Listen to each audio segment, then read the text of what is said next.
नवरात्रि के 7वें दिन यानी महासप्तमी को माता कालरात्रि की पूजा की जाती है।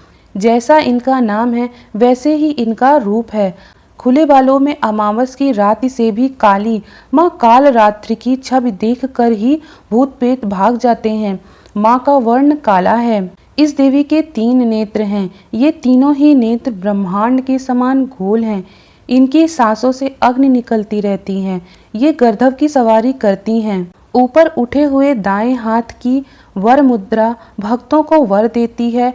दाहिनी ही तरफ का नीचे हाथ अभय मुद्रा में है, जिससे सभी भक्त निडर व निर्भय होते हैं। सिर के बाल बिखरे हुए हैं और गले में विद्युत की तरह चमकने वाली माला है।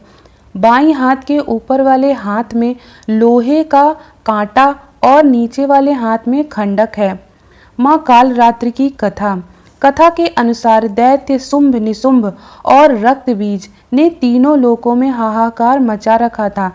इससे चिंतित होकर सभी देवतागण शिव जी के पास गए।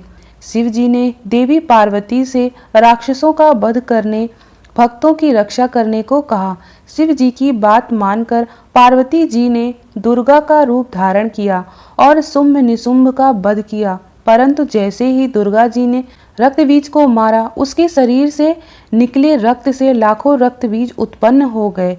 इसे देखकर दुर्गा जी ने अपने तेज से कालरात्रि को उत्पन्न किया। इसके बाद जब दुर्गा जी ने रक्त बीज को मारा तो उसके शरीर से निकलने वाले रक्त को कालरात्रि ने अपने मुख में भर लिया। सबका गला काटते हुए रक्त बीज का वध कर दिया। इनका रूप भले ही भयंकर हो, लेकिन ये सदैव शुभ फल देने वाली माँ है। इसीलिए ये शुभंकारी कहलाई। अर्थात इनसे भक्तों को किसी भी प्रकार से भयभीत या आतंकित होने की कतई आवश्यकता नहीं है।